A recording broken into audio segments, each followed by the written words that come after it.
retain that fresh powder? A snowmobile is going to get you there in style and power.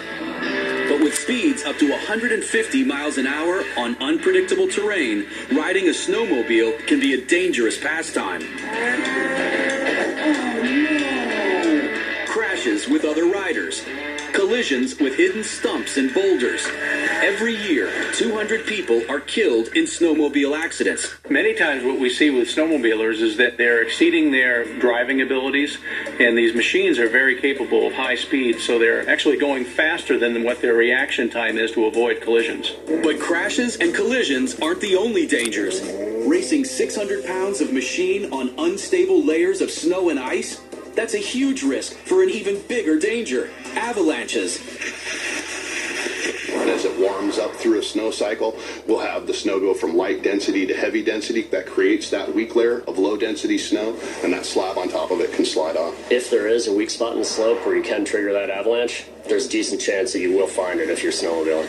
In January of 2009, a team of snowmobilers high-mark a slope in West Yellowstone, Wyoming. High marking is much like playing King of the Hill, seeing who has the most power, who has the most skill, who has the most ability to get to the top of that hill the quickest. It's a dangerous game that accounts for 60% of avalanche fatalities involving snowmobilers. Today, it's a game this rider will lose. Of 2009, a team of snowmobilers high-mark a slope in West Yellowstone, Wyoming.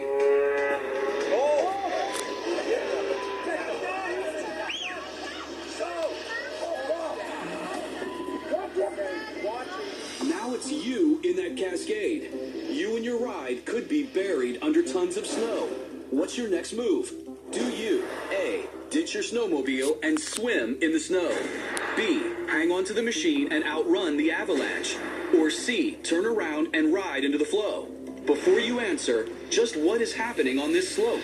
Large avalanches are going to involve probably millions of pounds of snow moving down a mountain. You can have an entire season's snowpack that just continues to compact and become this really, really deep, dense mass of snow. Add 400 pounds of snowmobile and the scales tip toward disaster. So when a snowmobiler is traveling on snow, they're going to compress the snowpack a little bit, and that weight can initiate a failure in that weak layer by collapsing it, which can then propagate across the entire slope and fracture like a pane of glass. It was a huge slab that broke above him and below him, and once it reached speeds greater than his own, he was swept away. You're caught under 1,000 feet of sliding snow.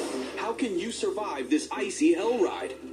Choose A and swim in the snow. But first, let go of that machine. You're hanging onto a 600-pound piece of metal that's getting ragdolled and cartwheeled down a slope.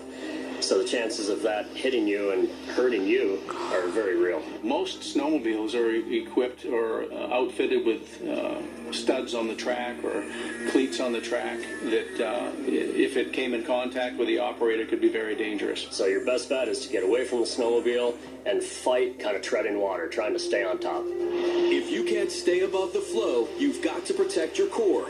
A good way to help protect yourself is to try to protect your vital organs, bring your arms in close to you, your head right straight down through your body, your ribs and your heart and your vital organs. Just try to protect yourself and brace for an impact.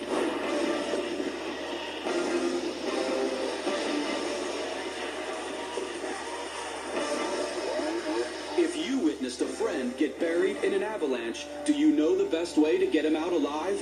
Do you A, wait until the snow settles? B, call the ski patrol and have them trace his signal? Or C, try to calculate where he ended up and get to him immediately?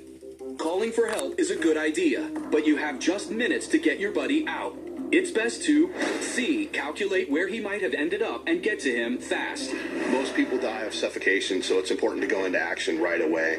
Time is critical when someone's buried in an avalanche. If someone's found in the first 10 to 15 minutes, they have a pretty good chance of surviving, about 80%. After about 30 minutes, the chances of surviving an avalanche burial drop to around 10 to 20%. You always want to start your search in the location last seen. You want to follow the line of trajectory where that person is. You could see where their snowmobile is. The snowmobile almost always ends up on the surface. The person is typically just uphill of the snowmobile and in line with that flow. You want to use an avalanche probe to probe obvious burial locations. If you didn't have an avalanche probe, a ski pole or a tree branch could come into play. This rider is lucky. His friends never lost sight of him. But if the mountains around you start closing in, you can give yourself a fighting chance.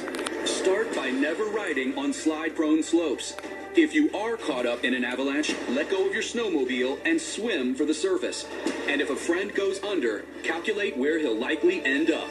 Avalanches occur in the same location time and time again. Just because it hasn't happened doesn't mean it won't happen. If the slope is steep enough for it to slide, sooner or later it can slide.